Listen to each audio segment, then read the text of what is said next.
வணக்கம். செல்வகுமாரின் நீண்டகால வானிலை ஆய்வறிக்கையும் காவிரி நீர்பிடிப்பு பகுதிகளில் பொழியக்கூடிய மழை பொழிவு எப்படி இருக்கும், மேட்டூர் அணை திறப்பு எப்பொழுது என்ற கணிப்பும் வரக்கூடிய நாட்களிலே, வரக்கூடிய வாரங்களிலே, வரக்கூடிய மாதங்களிலே, ஜனவரி வரை எப்படி மழைப்பொழிவு இருக்க போகிறது என்கின்ற நீண்டகால வானிலை ஆய்வறிக்கையும் 2027 கோடை வெப்பம் மற்றும் அதனைத் தொடர்ந்து வரக்கூடிய இருவேறு பருவமழைகள் குறித்த நீண்டகால ஆய்வறிக்கையை சமர்ப்பிக்கிறோம். அதிகாரப்பூர்வ வானிலை அறிக்கைக்கு இந்திய வானிலை ஆராய்ச்சித்துறை அறிக்கையை பார்க்கவும். இப்போ மழைப்பொழிவு பற்றி சொல்லிட்டோம். இன்றைக்கு மழைப்பொழிவு நேற்றை விட பரப்பில் அதிகரித்திருக்கும். நேற்றைக்கு நாகப்பட்டினம் மாவட்ட தலைநகரிலேயே 7 சென்டிமீட்டர் பெய்திருக்கு. அதனை ஒட்டி உள்ள வடக்கு திருவாரூர் வடக்கு, காரைக்கால் மற்றும் தஞ்சாவூர் மாவட்டத்தோட நாச்சியார் கோவில் சுற்றுவட்டார பகுதி, திருவாரூர் மாவட்ட நன்னிலம் சுற்றுவட்டார பகுதி எல்லாம் கனமழை பொழிந்திருக்கிறது. 5 சென்டிமீட்டருக்கு மேல. புதுக்கோட்டை, சிவகங்கை, ராமநாதபுரம் மாவட்ட வடக்கு பகுதி, மதுரை போன்ற மாவட்ட பகுதிகளிலையும், சேலம், ஈரோடு மாவட்டத்தின் ஒரு சில பகுதிகளிலையும், சேலம் மாவட்டத்திலையும், நாமக்கல் மாவட்ட ஒரு சில பகுதி, பெரம்பலூர், அரியலூர் எல்லாம் பொழிந்து, கடலூர் மாவட்ட அரியலூர், பெரம்பலூர் பொழிந்திருக்கிறது. இன்றைய மழைப்பொழிவை பொறுத்த வரைக்கும் பெரும்பாலான மாவட்டங்கள்ல பொழிய இருக்கிறது. நேற்றை விட கூடுதல் பரப்பில் பொழிய இருக்கிறது என்று ஏற்கனவே அறிக்கை சமர்ப்பித்திருக்கிறோம். அதனைத் தொடர்ந்து 2 நாளைக்கு மழை தீவிரம் குறைஞ்சிருக்கும். ஞாயிற்றுக்கிழமையிலிருந்து, அதாவது 16ஆம் தேதி இரவில் இருந்து மீண்டும் சென்னை, திருவள்ளூர் உள்ளிட்ட பகுதிகளுக்கு இரவு நேர மழைப்பொழிவு தொடங்கும். 16ஆம் தேதி இரவில் இருந்து ஞாயிற்றுக்கிழமைக்கு பிறகு அதாவது ஒவ்வொரு நாளும் மாலை இரவு மழைப்பொழிவு 16 விட 17 கொஞ்சம் அதிகரிக்கும், 17 விட 18 அதிகரிக்கும். ஆனால் மீண்டும் இப்பொழுது பெய்து கொண்டிருக்கக்கூடிய மழைப்பொழிவு போல மீண்டும் அடுத்த வாரத்திலே வந்துவிடும். இப்படி மழை இருக்க அடுத்தடுத்த நிகழ்வுகள் வங்கக்கடலின் மேற்கு வங்கத்தை ஒட்டிய கடற்பகுதிக்கு வர இருக்கிறது. இப்பொழுது ஒரு நிகழ்வு காற்றழுத்த தாழ்வு மண்டலமாக டிப்ரெஷனாக இருந்து கொண்டிருக்கிறது.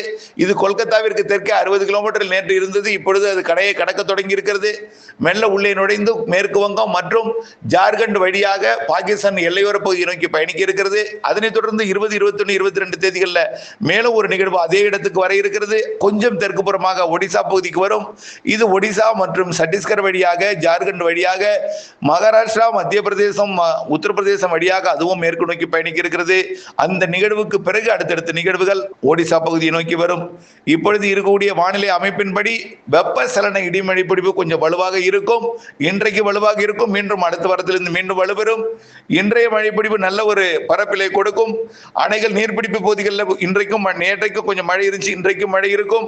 அணைகள் நீர் இருப்பை பார்த்தீங்கன்னா கபினி அணை 19 டிஎம்சி முழு கொள்ளளவு. ஆனால் அதில் இருப்பது 18.5 டிஎம்சி இருக்கு. 1 டிஎம்சி குறைவா தான் இருக்கு.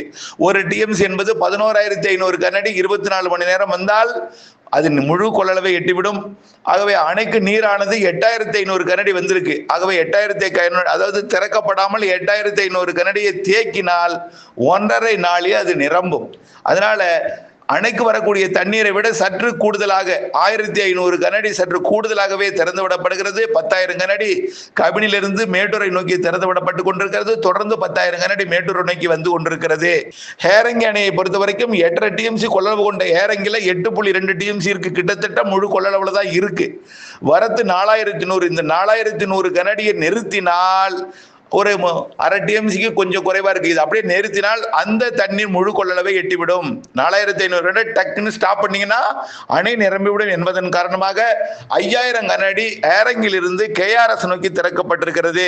ஆக கபினி முழு கொள்ளளவில் இருக்கிறது. வரத்தை தேக்கினால் முழுத்து வழிந்தோடும். இதனால 10,000 கனஅடி மேட்டூருக்கு திறக்கப்பட்டிருக்கிறது.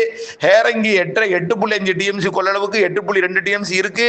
4,100 கனஅடி வந்துட்டு இருக்கு. 4,100 கனஅடி நிறுத்தினால் அணை நிரம்பி வெடிந்தோடும். இதனால் 5,000 கனஅடி KRSக்கு திறந்தப்பட்டிருக்கிறது. ஹேமாவதியை பொறுத்த வரைக்கும் 37 டிஎம்சி கொள்ளளவு கொண்ட ஹேமாவதியில 32 டிஎம்சி இருக்கு. அணைக்கு 3,800 தான் வருது. கொஞ்சம் உள்ளணை என்பதனால திறப்பு 500 தான். ஹேமாவதியை நிரப்பு முயற்சியில் ஈடுபட்டு கொண்டிருக்கிறார்கள்.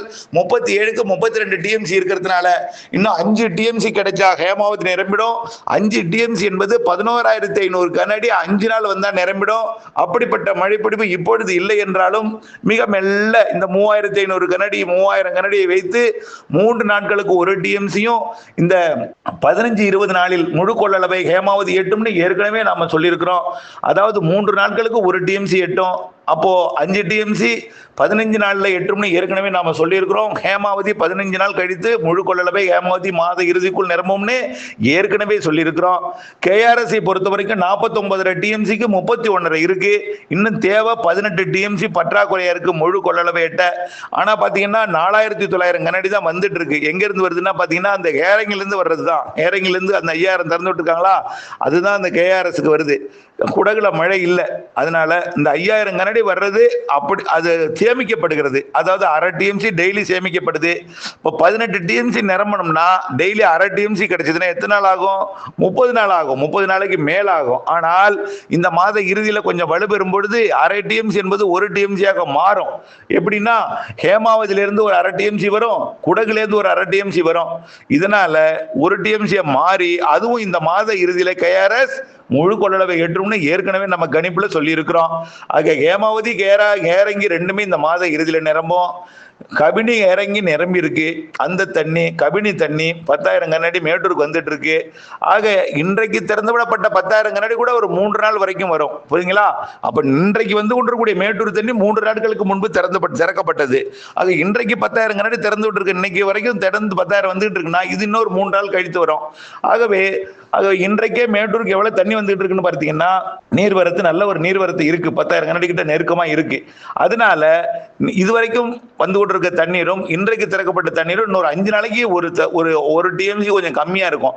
ஆக கிட்டத்தட்ட வரக்கூடிய 20ஆம் தேதிக்குள்ள ஒரு 4 டிஎம்சி கிடைக்கும். மேட்டூர்ல எவ்வளவு தண்ணி இருக்குன்னு பார்த்தீங்கன்னா 43 டிஎம்சி இருக்கு. 94 டிஎம்சிக்கு 43 டிஎம்சி இருக்கு. அதாவது 120 அடிக்கு 80 அடிக்கு தண்ணி இருக்கு. 43 டிஎம்சில திறக்க மாட்டாங்க. 50 டிஎம்சி வந்தாதான் திறப்பாங்க. எப்போதுமே ஒரு விதி இருக்கு. 50 டிஎம்சி இருந்தால் மட்டும்தான் பாசனத்துக்கு திறப்பாங்க. 50 டிஎம்சி எப்ப எட்டும்னு பார்த்து கொண்டிருக்கிறார்கள். கண்டிப்பா 50 டிஎம்சி எப்படின்னா இந்த மாதம் 25ஆம் தேதி வாக்குல எட்டும்னு எதிர்பார்க்கப்படுகிறது. கண்டிப்பா தாமதம் அடையும் பட்சத்தில் 27, 28ஆம் தேதிக்குள்ள 50 டிஎம்சியை மேட்டூர் எட்டும். அதன் அடிப்படையில் ஆகஸ்ட் 20க்குள்ள ஒரு 4 டிஎம்சி கிடைக்கும். ஆகஸ்ட் 21ல இருந்து 25க்குள்ள ஒரு 4 டிஎம்சி கிடைக்கும். ஆக மொத்தத்தில் ஒரு 8 டிஎம்சி கிடைச்சா மேட்டூர் நிரம்பிடும். அந்த 8 டிஎம்சி இந்த மாத இறுதிக்குள் கிடைத்து இந்த மாத இறுதிக்குள் 25ஆம் தேதிக்கு மேல 28க்குள்ள மேட்டூர் திறக்க வாய்ப்பு இருக்கு. அதாவது 90 அடி எட்டும் பொழுது 50 டிஎம்சி கொள்ளளவு இருக்கும். 90 அடி எட்டிய பிறகு திறக்கப்படும். 90 அடி எட்டிய பிறகு 50 டிஎம்சி இருக்கும். அப்போ திறக்கப்பட வாய்ப்பு இருக்கு. அது 25ஆம் தேதி வாக்குல அமையும் என்று, 25க்கு மேல 30க்குள்ளர அமையும் என்று எதிர்பார்க்கப்படுகிறது. 26, 27, 28 தேதி வாக்குல அமையும் என்று எதிர்பார்க்கப்படுகிறது. இந்த நிலையில அதுக்கு அடுத்தது செப்டம்பர் ஃபுல்லா கர்நாடகாவில் நல்ல மழை இருக்கும். கண்டிப்பாக வங்கக்கடலிலே காற்று சுழற்சி உருவாகி தமிழ்நாட்டிலே நல்ல மழைப்பொழிவு இருக்கும். பொறுத்திருந்து பாருங்கள். உள் மாவட்டங்கள்ல எல்லாம் நல்ல மழைப்பொழிவு காத்திருக்குது. உள் மாவட்ட வெப்பசலன மழையில நல்ல மழைப்பொழிவு காத்திருக்கு. வடகடலோரம் வடவுடல் பகுதி எல்லாமே செப்டம்பர் நல்ல மழை இருக்கு. ஆந்திர பிரதேச நிகழ்வு கர்நாடகா மகாராஷ்டிரா வழியாக கோவா வழியாக பயணிக்கும் பொழுது கேரளாவிற்கும் தமிழ்நாட்டின் மேற்கு தொடர்ச்சி மலைக்கும் காவிரி நீர்பிடி பகுதிகள் உள்ளிட்ட அனைத்து நீர்பிடி பகுதிகளுக்கும் மழை இருக்கு. அக்டோபரை பார்த்தீங்கன்னா அபரிமிதமான மழை. நம்மளுக்கு புரியாது, என்ன சார் சொல்றாங்க அபரிமிதமான மழைங்க? ஆமா ஆமா ஆமா. இலங்கையை ஒட்டி காற்று சுழற்சி உருவாகும். வடகிழக்கு பருவமழை தொடங்குவதற்கு முன்பே தென்மேற்கு பருவமழை வடகிழக்கு பருவமழையாக இருக்கும் என்று சொல்லி இருக்கிறோம். இலங்கை அருகே காற்று சுழற்சி உருவாக போகுது. தென் மாவட்டங்களுக்கும் தென் மாவட்ட மேற்கு தொடர்ச்சி மலைக்கும் தென் கடலோரத்திற்கும் இலங்கைக்கும் டெல்டாவிற்கும் நல்ல மழைப்பொழிவு காத்திருக்கு. அனைத்து மாவட்டங்களுக்கும் அந்த நேரத்தில் மழைப்பொழிவு கொடுக்கும். அக்டோபர் வடகிழக்கு பருவமழை தொடங்கியதுமே அக்டோபர் மாதம் அதிக மழை இருக்குங்க. மேற்கு தொடர்ச்சி மலைக்கும் நீலகிரி, கோயம்புத்தூர், திருப்பூர் உட்பட இதுவரைக்கும் பிரச்சனைக்குரிய பகுதி எல்லாமே இதுவரை மழை பெய்யாத திண்டுக்கல் மாவட்டத்திற்கு இந்த வருடம் அக்டோபர்ல நல்ல மழை இருக்கு. வடகிழக்கு பருவமழை தொடக்கமே தென் மாவட்டங்கள், மேற்கு தொடர்ச்சி மலை மாவட்டங்கள், தென் கடலோரம், தென் உள்பகுதி, டெல்டா மற்றும் இலங்கை ஒட்டியுள்ள கடற்பகுதியில் காற்று சுழற்சி உருவாகி தொடக்கமே தென்மேற்கு பருவமழை நிறைவடையும் பொழுதே வடகிழக்கு பருவமழை தொடக்கத்திலேயே அதிக மழை இருக்கு என்பதையும், வடகிழக்கு பருவமழை அதாவது அக்டோபர் தொடக்கத்திலிருந்து நிறைய மழைப்பொழிவை கொடுக்கும் ஏற்கனவே சொல்லிக்கொண்டே இருக்கிறோம். நவம்பர் அதை விட கூடுதல் மழை, டிசம்பரும் நல்ல மழை இருக்கு. ஆகவே மழை இடைவெளி நாட்கள் குறைவு, மழை நாட்கள் அதிகம், சிறு நிகழ்வும் அதிக மழை தரும் சொல்லியிருக்கிறோம். தயவு செய்து பொறுத்திருங்கள். நீங்கள் செய்ய வேண்டிய ஒரே வேலை அப்டேட்ஸுடன் இணைந்திருக்க வேண்டும். மழைப்பொழிவு நாட்கள், அறுவடை உள்ளிட்ட நாட்களுக்கு திட்டமிட்டுக் கொள்ள வேண்டும். அறுவடைக்கு இடையூறு கொடுக்கும் மழையெல்லாம் இருக்கு. இப்ப இன்னைக்கு பார்த்தீங்கன்னா மயிலாடுதுறைக்கு மழை இருக்கு, நேற்றைக்கு மழை தான். அறுவடைக்காக அதாவது நாள் தேதி எதிர்பார்த்து கொண்டிருப்பவர்கள் வரக்கூடிய சனி ஞாயிறுல அறுவடை பண்ணுங்க. இன்னைக்கு மழை இருக்கு, ஆனால் ஒதுக்கித்தான் பெய்யும். ஒருவேளை இன்னைக்கு மழை ஒதுக்கிட்டுனா இன்னைக்கு பெய்திருக்கலாமே, நம்ம ஒதுக்கிட்டு போயிட்டே அப்படின்னு நினைக்க கூடாது. ஒதுக்கி தான் பெய்யும். இன்னைக்கு பரப்பில் கூடிய மழை இருக்கு என்பதையும் தெரியப்படுத்த விரும்புகிறேன். தொடர்ந்து அப்டேட் சொல்ல இணைந்திருக்கு. அதே போல அடுத்த ஆண்டு ஜனவரி வரைக்குமே வடகிழக்கு பருவமழை இருக்கிறது. அதனைத் தொடர்ந்து வரக்கூடிய கோடை காலம் கொஞ்சம் வெயில் கூடுதலாக இருக்கும் என்பதில் மாற்றமில்லை. அதற்காக வடகிழக்கு பருவமழை நீரை சேமிக்க வேண்டும். தானாகவே சேமிப்படையும். நீங்க உடைப்படுத்தி இருப்பதும் போய்விடாமல் பண்ணைக்குட்டைகள் கரைகளை வலுப்படுத்த வேண்டும், அவ்வளவுதான். அதனால உடைப்படுத்துதுன்னா தேங்கி வைக்கக்கூடிய தண்ணீரும் ஓடிப்படும். அதுக்கு தான் நம்ம சொல்றோம், காணாவே மழை பொழிவு அதிகமா இருக்கிறதுனால தேங்கும் பொழுது தேக்கி வைக்க கரைகளை பலப்படுத்தி வைத்துக் கொள்ள வேண்டும் என்பதுதான் நம்முடைய அறிக்கையாக இப்பொழுதைக்கு இருக்கிறது. வடகிழக்கு அதே போல அடுத்த ஆண்டு ஒரு 2 மாதம் மட்டும்தான் கொஞ்சம் வெயில் அதிகமா இருக்கும், கவலைப்படாதீங்க.